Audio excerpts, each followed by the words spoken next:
Okay, so our next topic is the glandular and the non-glandular trichomes. As you know, we are studying the paper number 1 and chapter number 3, and in that particular chapter, we have to study these both type of the trichomes because these are especially mentioned in your UPSC main syllabus. That is why it becomes very important to understand this topic, that what is the trichome and what are the different types of the trichomes. Okay, so let us consider what is the meaning of glandular trichome. Then let's compare this glandular trichome with that of the non-glandular trichome, and let us finally observe the various types of the functions which are performed by these trichomes. Okay, so we are dealing with the paper number 1 and the chapter number 3, that is the phanerogams, under which you have to study gymnosperms as well as the angiosperms, and we are here at the glandular and the non-glandular trichomes. All right, now consider the first slide.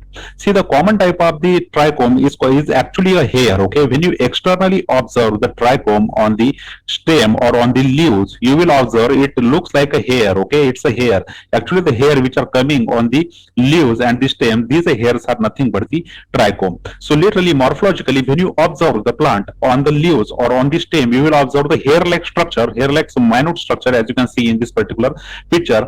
These hairs are nothing but the trichomes. Okay, now these plant hairs may be unicellular or multicellular. Okay, very important, because when you talk about the root hairs and the trichome, this is the important difference between the two. Okay, there the trichomes can be unicellular to the multicellular.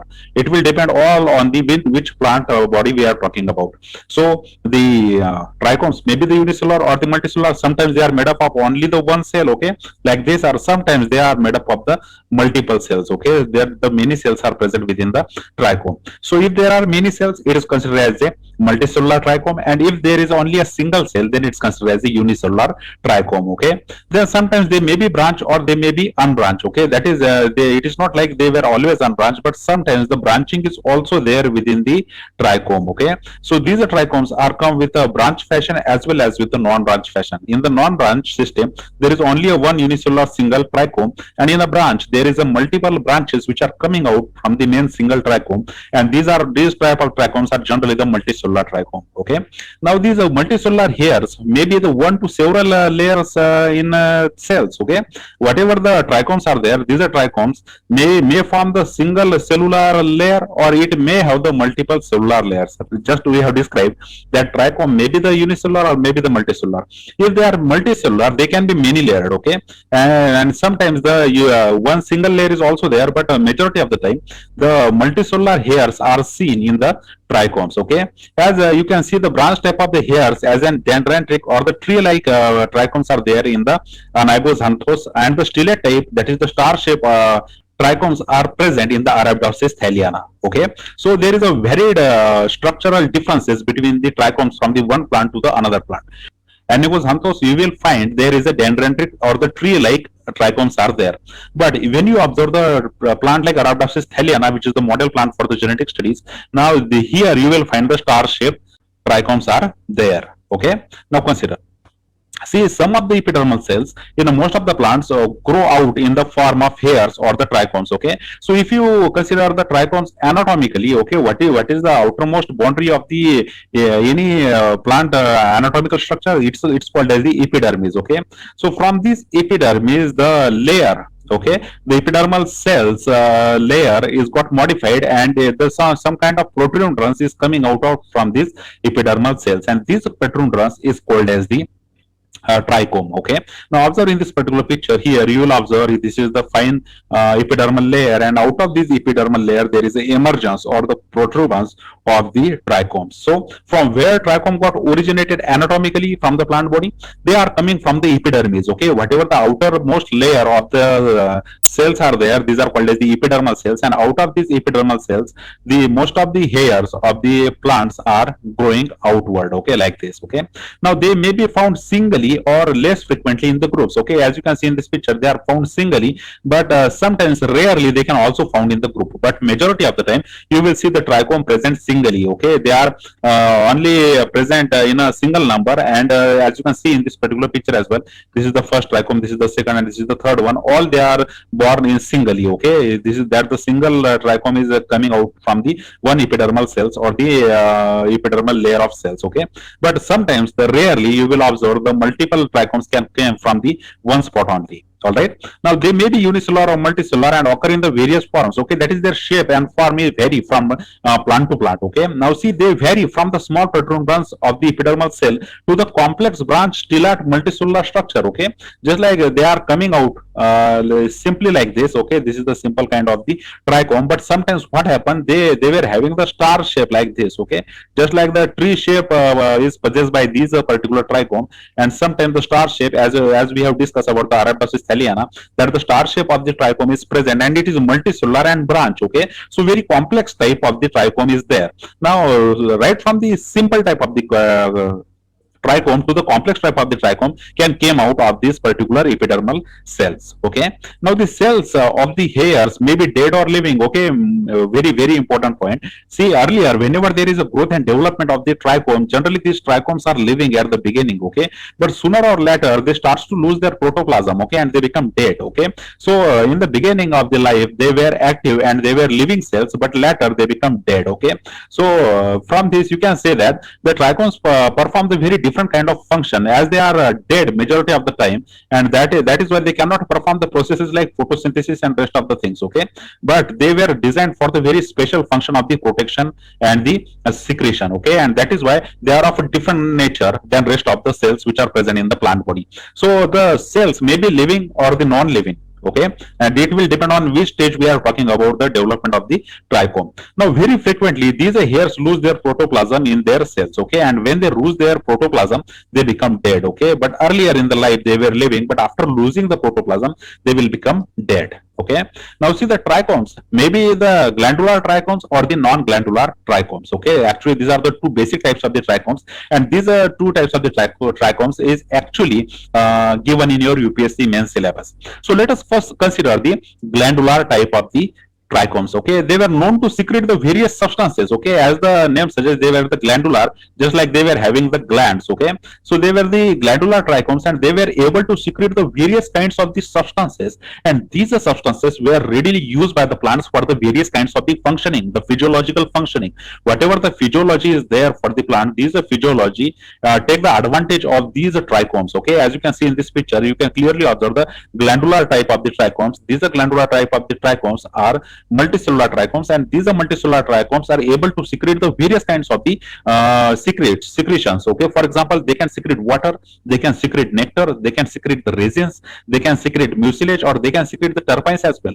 So right from the simple water molecule to the secondary metabolites, okay, they were secreting all these chemical compounds in order to manage the physiology of the plant. So whatever the physiology is there, the plants which is using the trichome secretion, these type of the trichome secretions are very varied. Okay, right from the basic molecules like water, they can even secrete the nectars, resin, mucilage, and the terpenes. And as you know, all these chemical compounds are very useful for the plant body from the physiological point of view. So apart from their capacity to secrete, see, these granular trichomes can also group in accordance with the number of cells. Okay, so you can classify these granular type of the trichomes depending upon which type of the chemicals they are secreting, but we can also classify them in according to what is the number of the cells within the trichome. Okay, so basically here when you talk about the glandular trichome, you should remember that they were able to secrete the very huge or the varied type of the chemical substances, right from the water to the nectar to the resin to the mucilage to the terpenes. Okay, and all these examples are very important to be shown under the glandular type of the trichome, because these glandular trichomes were able to secrete these chemical compounds which are very useful from the physiological point of view. Then see, there are both unicellular as well as the multicellular glandular trichomes. Okay, so when we talk about the trichomes basically are of two types. First is called as the glandular trichome and second one is called as the non-glandular trichome. Now these are glandular trichomes, maybe the unicellular trichomes or the multicellular trichomes. Okay, depending upon which type of the plants we are talking about. Okay, so they may be the unicellular or they may be multicellular. Okay, now see, moreover they can also be the uniseriate, that is they were arranged in a single series or in the single layer. Okay, if they were arranged in a single layer, then we say there is a uniseriate type of the trichome, and if they were arranged in a several series of the layers, then we say there is a multiseriate type of the trichome. Okay, so basically, when you talk about the glandular type of the trichomes, they may be unicellular or multicellular, or they may be uniseriate to the multiseriate. Okay, you can use any type of the classification to classify this particular glandular type of the trichomes. Okay, now see the unicellular glandular trichomes first. Okay, for this type of the hairs, it's possible to see morphological difference between the apical and the basal part of the cells. Okay, for example, see here the apical and the basal portion of the cell is very different. Actually, it's a unicellular glandular type of the trichome, and hence there is only the one cell. Okay, but actually the morphologically, if you observe, the top portion and the basal portion both are different from the one another. Actually, you can distinguish the top portion easily under the microscope from the basal portion.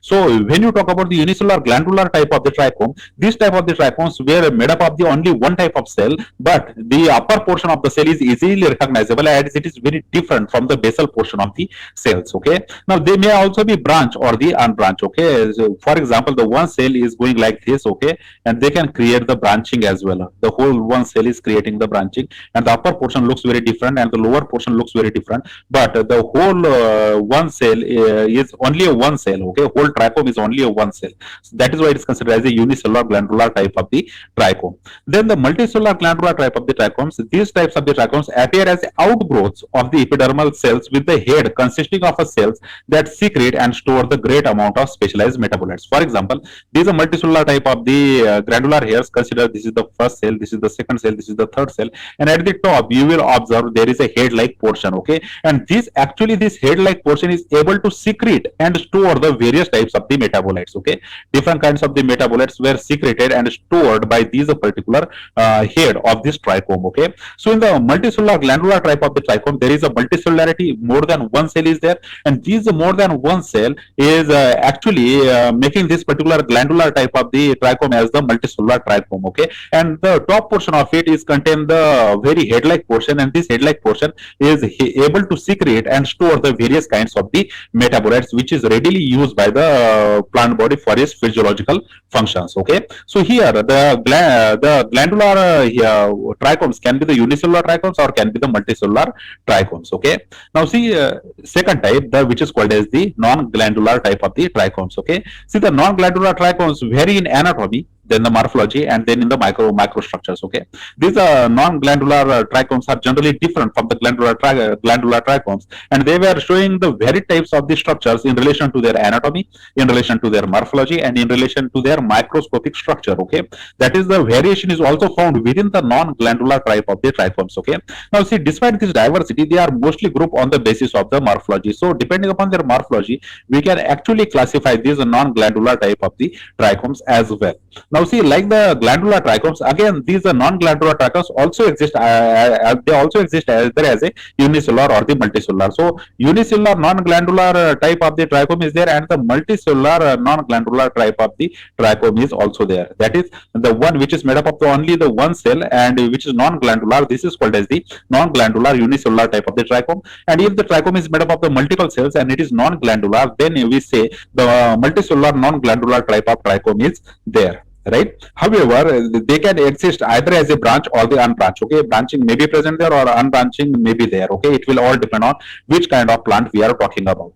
See, the majority of these have been shown to be the branch. Okay, see, most of the time, whatever the trichome which is coming out as a non-glandular trichome, these are non-glandular trichome are majority of the time are branch in nature. They were simple and shaped like a star. Okay, for example, like this. Okay, they were forming the star-like shape like this. Okay, so this kind of the non-glandular type of the trichomes can be observed, and as there is a star shape. Okay, which shape is there? There is a star shape. Hence, this star shape trichome is there, which is called as the stellate type of the trichome. Right. So as for the unbranched non-glandular trichomes, they can exist as a uniseriate, biseriate, or the multiseriate. As you know, if there is a single layer, it is called as the uniseriate. If there is a double layer of the trichomes, it is called as biseriate. And if there are more than two layers of the trichomes, it can be considered as a multiseriate. Okay.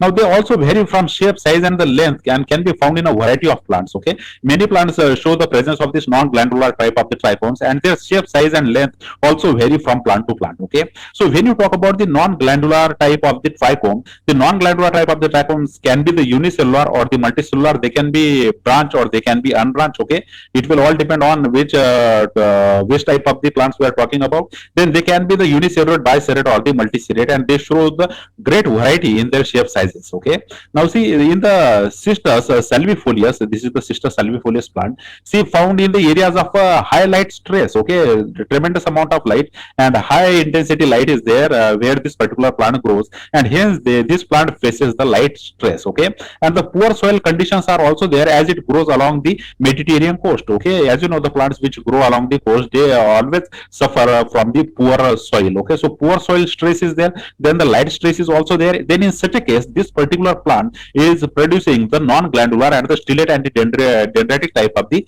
trichomes. Okay, to tolerate these kinds of the stresses. Okay, so from the physiological point of view, you can understand how important are the trichomes. Okay, now we are talking about the non-glandular trichomes, but they are very useful in the in competing the or in avoiding the light stresses or the poor soil conditions in the plants. Okay, so in the cistus salvifolius plant, where there is a light stress and the poor soil condition, these plants are producing the non-glandular, then the stellate and the dendritic type of the trichomes that have ability to synthesize and store the polyphenols that both affect absorbance of the radiation and the plant's desiccation. Okay, so from this point you can understand how important these polyphenols are. Okay, these are polyphenols once secreted by the trichomes. So what these polyphenols do, these are polyphenols absorb the radiation, whatever the intense radiation is coming towards that plant, it is absorbed by these polyphenols and it avoid the plant from getting the desiccated. Okay, if the plant is got desiccated, it will ultimately die. Okay, but what is happening here in the cistus plant, the great adaptability shown by these plants in the form of trichomes. They have created the non-granular and the stellate or the dendritic type of the trichomes to avoid the light stress or the poor soil conditions. Okay, where they are living along the Mediterranean coast, right? For this, what they were actually doing in their non-glandular trichomes, they were secreting the polyphenols. Now, these are polyphenols were very useful in absorbance of the high intensity radiation and avoid the plants from getting desiccated. So, there is a huge application of the non-glandular trichomes as well from the plant physiology point of view. Now see, the different types of the non-glandular trichomes can be found in the different locations within the single plant. That is, if you observe only the single plant, within the single plants you will find there are the different locations where you will find the non-glandular trichomes. Okay, there is not a thing like that the non-glandular type of the trichomes will only present along the stem or only on the leaves, but they were present on the different parts of the single plant and performing the functions. Okay, now see, for example, the whole sum of these can be found on the leaf of the plant, that is the unicellular non-glandular type of the trichomes of the Caryophyllus capitatus. In this particular plant, you will find all over the leaf, you will observe there is a unicellular non-glandular type of the trichomes, or sometimes two cells trichomes can be located at the base of the abaxial side of the leaves only. Okay, the two cell trichomes. Okay, here we will find the unicellular trichomes which are present all over the leaf, and on the abaxial side of the leaf you will observe the two cell type of the trichomes. Okay, so variety within the single plants can also be observed, and these trichomes can be present on the different location within the single plants as well. Okay, now see, let us consider what are the functions actually done by these trichomes in the plants. Okay, now see, the first function, the generally a dense covering of the woody trichome controls the rate of transpiration. Very important. See, whenever there is a heat stress in the plant tends to do the more transpiration. And what is transpiration? Transpiration is nothing but the transfer of it is the losing of water from the plant body. Okay, when the plant body loses its water in the form of water vapor. Okay, in the form of water vapor, when the water is loosed by the plant, then in such a case we say the transpiration is occurring. Now, due to this transpiration, the plant have the cooling effect on their bodies. Okay, but when these plant bodies which are present in a high light intensity and where there is going to be the high amount of the transpiration, but due to the presence of the trichome, observe how the trichomes are densely present. Due to the presence of the trichomes, the rate of transpiration is got controlled, and hence the water loss is got avoided. Okay, so the very basic and very important function which is done by the trichome is to avoid or is to control the rate of the transpiration, so that plant will not lose much of the water from the plant body during this particular transpiration process. And who is helping? The large amount of the densely populated trichomes are helping to lower down the rate of transpirations. Now see, they also reduce the heating effect of the sunlight. So as they were controlling the transpiration, and whatever the sunrays which are coming right from the sun, they were coming first in contact with the trichome, and hence this particular plant, hence this particular trichomes are very useful in avoiding the heating effect. Okay, because these plants are not directly coming in contact with the sunlight, and these majority of the time these sunlights are coming in contact with the trichomes first, hence the plant bodies got saved from the heating effect. Okay, plus they were also avoiding the rate of transpiration, and in this way the heating effect plus the sunlight effect is avoided by the combined working of the trichomes. Okay, now see, they aid in the protection of the plant body from the outer injurious agencies. Okay, for example, observe on this particular plant how many trichomes are there, and these trichomes are generally protecting these plants from the external injurious agencies. For example, the ants avoiding these particular plants because of the spiny trichomes. Then there are majority of the time there were the insects which are avoiding these plants because they can get struck into these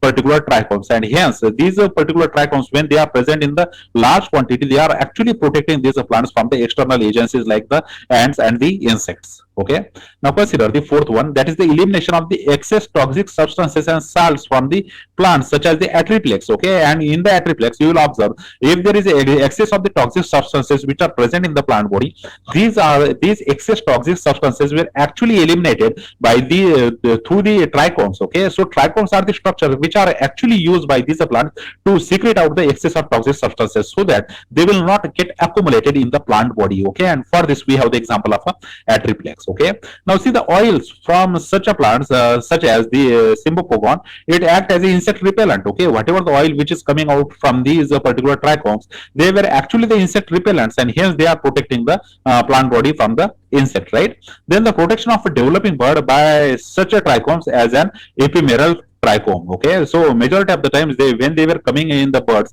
whatever the leaves which are in the bird condition, these birds were actually got saved due to the presence of the trichomes. So the protection of the birds is also one of the function of the trichomes, and in such a case such a trichome is called as the ephemeral type of the trichome. Okay, so all these are the functions of the trichomes. Now we have understand what is the meaning of the trichome, right? What are the different types of the trichomes? Okay, what are the different subtypes of the trichomes, and what are the different functions of the trichomes? Okay, all these points will be very important from the UPSC mains examination point of view. All right, so this is all about this topic. Okay, thank you very much for watching this video. Please like this video, share this video with your friends who are studying the botany, and if you haven't subscribed to the Botany After channel yet, please subscribe to the Botany After channel for UPSC examination. Again, thank you very much for giving your time. See you in the next video lecture. Thank you.